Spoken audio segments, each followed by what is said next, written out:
ભારતમાં એવા ઘણા લોકો છે જેઓ તેમના નામની પાછળ યાદવ લખે છે, એટલે કે તેઓ પોતાને યદુવંશી કહે છે। તો મિત્રો, હવે સવાલ એ થાય છે કે ભગવાન શ્રી કૃષ્ણના વંશજો મહાભારત કાળમાં જ નાશ પામ્યા હતા, તો આજના યાદવો કોણ છે? તેઓ ક્યાંથી આવ્યા હતા?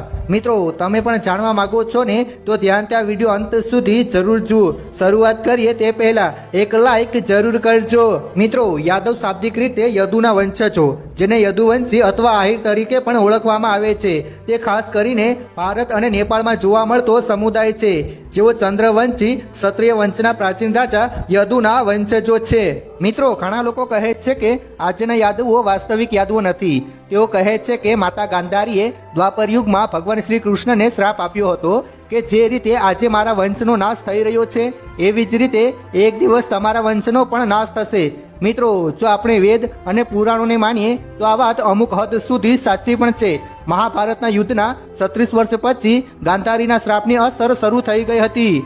જી હા મિત્રો, કહેવાય છે કે મહાભારતના યુદ્ધના 36મા વર્ષે અનેક પ્રકારના અપશુકન થવા લાગ્યા હતા। ત્યારે એક દિવસ મહર્ષિ વિશ્વામિત્ર, દેવર્ષિ નારદ અને બીજા ઘણા ઋષિમુનિઓ દ્વારકા આવ્યા હતા। ત્યારે અહીંના યાદવ કુળના કેટલાક નવયુવાનોએ ઋષિઓની મજાક ઉડાડવાનું વિચાર્યું। આથી તેઓ ભગવાન શ્રી કૃષ્ણના પુત્ર શાપને સ્ત્રીવેશમાં ઋષિમુનિઓ પાસે લઈ ગયા અને કહ્યું કે આ સ્ત્રી ગર્ભવતી છે અને તમે કહો કે તેના ગર્ભમાંથી શું ઉત્પન્ન થશે। પરંતુ જ્યારે ઋષિમુનિઓને ખબર પડી કે તેમની સામે જે સ્ત્રી બતાવવામાં આવી છે તે વાસ્તવમાં એક પુરુષ છે, તો ઋષિમુનિઓ તેમના અપમાનને લઈને ક્રોધે ભરાયા અને ક્રોધિત થઈને શ્રાપ આપ્યો કે આ વ્યક્તિ પોતાના ગર્ભમાંથી એક લોટાનો મૂસળ ઉત્પન્ન કરશે અને તે મૂસળ યાદવ કુળનો વિનાશ કરશે। આ શ્રાપથી પરેશાન થઈને સાબ અને તેના મિત્રો રાજા ઉગ્રસેન પાસે પહોંચ્યા અને બધાને આ ઘટના વિશે જણાવ્યું। આ વખતે સાબના પેટમાંથી એક મૂસળ ઉત્પન્ન થયો અને તેઓએ તે મૂસળનો ભૂકો કરીને એક ગઠ્ઠો બનાવી લીધો અને લોખંડના ટુકડા સાથે સમુદ્રમાં ફેંકી દીધો, જેથી ઋષિમુનિઓની ભવિષ્યવાણી સાચી સાબિત ન થઈ શકે। પરંતુ મિત્રો, કહેવાય છે ને કે જે થવાનું છે તે થઈને જ રહે છે। એવી જ રીતે એક માછલી આ લોખંડનો ટુકડો ગળી જાય છે અને મૂસળનો ગઠ્ઠો મોજા સાથે દરિયા કિનારે આવી જાય છે। થોડા દિવસો પછી તે મૂસળ એક અલગ પ્રકારના ઘાસના રૂપમાં તૈયાર થઈ જાય છે। બીજી બાજુ કેટલાક માછીમારો એક માછલી પકડે છે। જ્યારે તેનું પેટ ખોલે છે ત્યારે તેની અંદરથી લોખંડનો ટુકડો મળે છે અને જરા નામનો પીલ તેને પોતાના બાણ પર ચડાવે છે। બીજી બાજુ ભગવાન શ્રી કૃષ્ણ બધું જાણતા હતા, તેથી તેમણે બધા યાદવોને યાત્રા કરવા માટે મોકલી દીધા। પરંતુ અચાનક તેમની વચ્ચે યુદ્ધ શરૂ થયું। ઝઘડો એટલો વધી ગયો કે ત્યાં ઉગેલા ઘાસને ઉકેડીને બધાએ એકબીજાને મારવાનું શરૂ કરી દીધું અને આ ઘાસથી યદુવંશીનો નાશ થવા લાગ્યો। વાસ્તવમાં તે ઘાસ હાથમાં આવતા જ એક વિશાળ મૂસળનું રૂપ ધારણ કરી લેતું હતું। કહેવાય છે કે આ યુદ્ધમાં સાબ, ચારુદેશ, પ્રદ્યુમન અને અનિરુદ્ધ ભગવાન શ્રી કૃષ્ણની સામે જ મૃત્યુ પામ્યા હતા। અંતે 3 લોકો જ જીવિત બચ્યા હતા: ભગવાન શ્રી કૃષ્ણ, બલરામ અને તેમના એક સહયોગી। ભગવાન શ્રી કૃષ્ણએ તેમના ત્રીજા મિત્રને કહ્યું કે તમે જલ્દી હસ્તિનાપુર જાઓ અને અર્જુનને આખી ઘટના વિશે કહો, જેથી અર્જુન અહીં આવે અને અમારી મહિલાઓને સુરક્ષિત રીતે હસ્તિનાપુર લઈ જઈ શકે।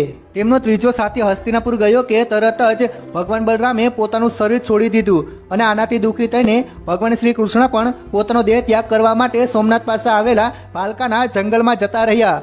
જંગલમાં એક ભીલ શિકાર કરવા માટે આવે છે અને ભગવાન શ્રી કૃષ્ણના પગને હરણ સમજીને તીર ચલાવે છે અને તે તીર ભગવાન શ્રી કૃષ્ણના પગમાં વાગે છે અને તે પણ પોતાના ધામમાં જતા રહે છે। પરંતુ મિત્રો, હવે સવાલ એ થાય છે કે મહાયુદ્ધમાં સમગ્ર યદુવંશનો નાશ થયો હતો, તો આજના યાદવો કોણ છે?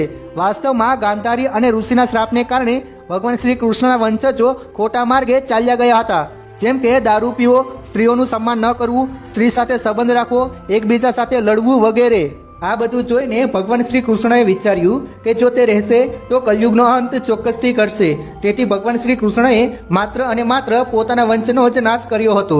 માતા ગાંધારીના શ્રાપથી સમગ્ર યદુવંશનો નાશ નહોતો થયો, પરંતુ તેમણે શ્રાપ આપ્યો હતો કે માત્ર ભગવાન શ્રી કૃષ્ણ અને તેમના વંશનો જ નાશ થાય। મિત્રો, એક બીજી કથામાં કહેવામાં આવ્યું છે કે ભગવાન શ્રી કૃષ્ણના પુત્ર પ્રદ્યુમ્ન, તેમના પુત્ર અનિરુદ્ધ અને તેમનો પુત્ર વ્રજનામ બચી ગયો હતો અને તેમના વંશજો આજે પણ છે।